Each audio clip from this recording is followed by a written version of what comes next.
அஸ்ஸலாமு அலைக்கும் வரஹ்மத்துல்லாஹி வபரகாத்துஹு. நாளும் ஒரு தகவல் என்ற துணைப்பொருளின் கீழ் நாம் பல தகவல்களை உங்களோடு பகிர்ந்து கொண்டு வருகிறோம்.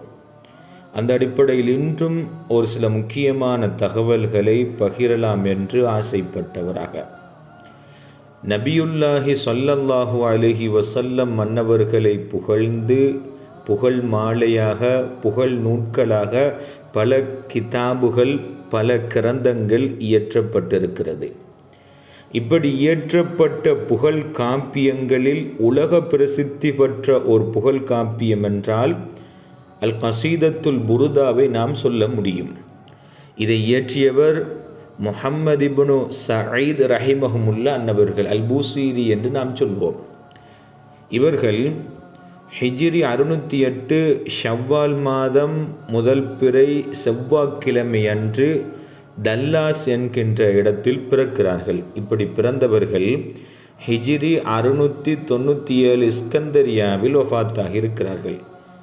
இவர்களால் இயற்றப்பட்ட நபி புகழ் காப்பியம்தான் அல் கசீதத்துல் புருதா என்கின்ற புகழ் காப்பியம். உலகில் நாயகம் ஸல்லல்லாஹு அலைஹி வஸல்லம் அன்னவர்களின் மீது எழுதப்பட்ட புகழ் காப்பியங்கள் எந்த ஒன்றிற்கும் அதிகமான ஷரகுகள் விளக்க உரைகள் இல்லை. ஆனால் இந்த அல் கசீதத்துல் புருதாவிற்கு கிட்டத்தட்ட 300க்கும் மேற்பட்ட விளக்க உரை நூல்கள் உண்டு. பிரபல்யமான இமாம்கள் எல்லாம் இந்த புருதாவுக்கு விளக்க நூல் எழுதியிருக்கிறார்கள். அந்த அடிப்படையில் எம் ஷேகுனா மிஸ்பாஹி நாயகம் மன்னவர்களும் தீபுல் வர்தா என்கின்ற ஒரு விளக்க உரை எழுதியிருக்கிறார்கள். தேவையானவர்கள் PDF மூலம் அதை எடுத்து படித்து கொள்ளுங்கள். அந்த கசீதத்துல் புருதாவில் இமாம் பூசீரி நாயகம் மன்னவர்கள் ஒரு இடத்தில் இவ்வாறு சொல்வார்கள்: வஹாலிஃபின் நஃப்ஸ வஷ்ஷைத்தான வஉஸிஹிமா வைன் ஹுமா மஹதாக்க நுஸ்ஹ ஃபத்தஹிமி. அதாவது வஹாலிஃபின் நஃப்ஸ வஷ்ஷைத்தான, நீ ஷைத்தானுக்கும் நஃப்ஸுக்கும் ஷைத்தானுக்கும் மாற்றம் செய், எதிர்த்து நில்லு, மாறு செய். வஉஸிஹிமா, அது இரண்டுக்கும் நீ கீழ்ப்படிந்து விடாதே என்பதாக இமாம் பூசீரி ரஹிமஹுமுல்லா அன்னவர்கள் சொல்லிவிட்டு சொல்கிறார்கள், வ இன் ஹுமா மஹவாக்க நுஸ்ஹ, அந்த இரண்டும் நஃப்ஸும் ஷைத்தானும் உனக்கு களப்பற்ற தூய்மையான முறையில் உபதேசம் செய்தாலும் ஃபத்தஹிமி, நீ அதை சந்தேகித்துக்கொள் என்பதாக இமாம் பூசீரி ரஹிமஹுமுல்லா அன்னவர்கள் தங்களுடைய அல் கசீதத்துல் புருதாவில் இவ்வாறு குறிப்பிட்டிருக்கிறார்கள். இந்த 2 அடிகளையும் நாம் மிக விரிவாக ஆராய்ச்சி செய்ய வேண்டும். சுருக்கமாக அவர்கள் பல விளக்கங்களை 2 அடிகளில் சுருக்கமாக சொல்லிவிட்டார்கள். அதை நாம் சிந்தனைக்கு எடுத்து சிந்தித்து பார்த்தால் பல விளக்கங்கள் அதனுள் ஒளிந்திருக்கிறது. பொதுவாக ஒரு மனிதனை கெடுக்கக்கூடியது எது என்று நாம் கேட்டால் எல்லோரும் சொல்வோம், ஷைத்தான் தான் ஒரு மனிதனை கெடுப்பான். அதனால்தான் நாம் திருக்குர்ஆனை ஓதுவதற்கு முன்பதாக அஊது பில்லாஹி மினஷ் ஷைத்தானிர் ரஜீம், அல்லாஹ் உன்னை கொண்டு ஷைத்தானை விட்டும் நான் பாதுகாப்பு தேடுகிறேன் என்பதாக நாம் அதை ஓதி அல் குர்ஆனை ஓதுகிறோம். அதுபோல மற்ற செயல்களை எல்லாம் நாம் செய்கிறோம். இந்த வசனத்தில் கூட ஷைத்தானை விட்டும் தான் நாம் பாதுகாப்பு தேடுகிறோமோ ஒழிய நஃப்ஸை விட்டும் பாதுகாப்பு தேடுவதாக வரவில்லை. அப்படி இருக்கும் பொழுது ஏன் பூசீரி நாயகம் மன்னவர்கள் ஹாலிஃபின் நஃப்ஸ, நஃப்ஸுக்கு நீ மாறு செய் என்று நஃப்ஸை முற்படுத்தியிருக்க வேண்டும் என்பது சம்பந்தமாக நாம் ஆய்வு செய்கின்ற பொழுது அது சம்பந்தமான விரிவான விளக்கங்களை சூஃபியாக்கள் எழுதி வைத்திருக்கிறார்கள். இமாமுனல் கஸாலி ரஹிமஹுமுல்லா அன்னவர்கள் குறிப்பிடுகிறார்கள், தவக்க நஃப்ஸக, உனது நஃப்ஸை நீ கவனித்து கொண்டே இரு, அதை நீ என்ன செய்து கொண்டிரு, கவனித்து கொண்டிரு.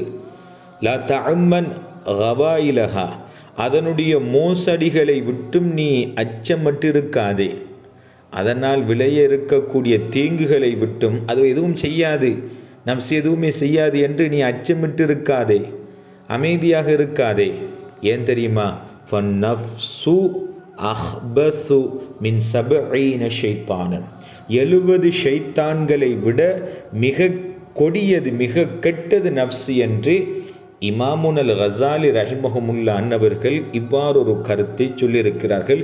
இது சம்பந்தமாக ஹிக்கம் என்ற நூலிலும் இடம்பெற்றிருக்கிறது. அதாவது இமாம் கஸாலி நாயகம் சொல்கிறார்கள், 70 ஷைத்தான்களை விட மிக கொடியது, மிக கெட்டது நஃப்ஸு. அதனால்தான் இமாம் பூசைரி நாயகம் மன்னவர்கள் தங்களது புர்தாவில் நஃப்ஸை முற்படுத்தியிருக்கிறார்கள். ஹாலிஃபின் நஃப்ஸ வ ஷைத்தான, ஷைத்தானுக்கும் நஃப்ஸுக்கும் நீ மாற்றம் செய் என்பதாக இமாம் பூசைரி நாயகம் மன்னவர்கள் நஃப்ஸை முற்படுத்தியிருக்கிறார்கள். கண்மணி நாயகம் ஸல்லல்லாஹு அலைஹி வஸல்லம் மன்னவர்கள் தனது நஃப்ஸை பற்றி இவ்வாறு விவரிப்பார்கள். அஅதா அதுவிக்க நஃப்ஸுக்கல்லதி நஃப்ஸுக்கல்லதி பைன ஜன்பைக்க.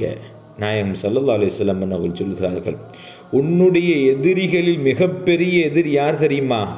உனது 2 விழாக்களுக்கும் இடையில் இருக்கக்கூடிய உனது நஃப்ஸு தான், உனது உள்ளம்தான். அதுதான் மிக மிக மோசமான எதிரி என்பதாக நபியுல்லாஹி ஸல்லல்லாஹு அலைஹி வஸல்லம் அன்னவர்கள் குறிப்பிட்டிருக்கிறார்கள். சில சூஃபியாக்களிடத்தில் இஸ்லாம் பற்றி கேள்வி கேட்கப்பட்டது. அதற்கு அவர்கள் சொன்ன பதில், ஸபுஹுன் நுஃபூசி பிசைஃபில் முஹாலஃபத்தி, மாற்றம் செய்தல் என்கின்ற வாளை கொண்டு நஃப்ஸுகளை வெட்டுவதுதான் இஸ்லாம். மாற்றம் செய்தல் என்கின்ற வாளை கொண்டு நஃப்ஸுகளை, உள்ளங்களை, ஆத்மாக்களை வெட்டுவதுதான் இஸ்லாம் என்று சூஃபியாக்கள் சொல்லியிருக்கிறார்கள்.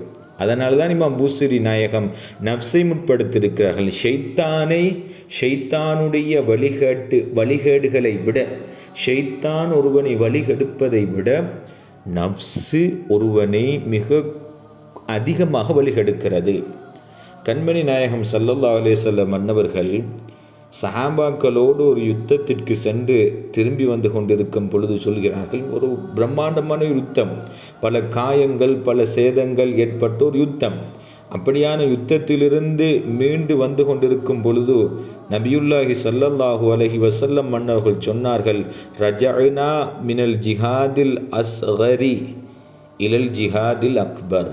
ரஜஅனா மினல் ஜிஹாதில் அஸ்கர், நாங்கள் சிறிய யுத்தத்திலிருந்து இலல் ஜிஹாதில் அக்பர், பெரிய யுத்தத்தின் பால் மீண்டு வருகிறோம் என்பதாக நபியுல்லாஹி ஸல்லல்லாஹு அலைஹி வஸல்லம் மன்னர்கள் குறிப்பிட்டார்கள். அப்பொழுது சஹாபாக்கள் கேட்டார்கள், நாயகமே, சிறிய யுத்தமா?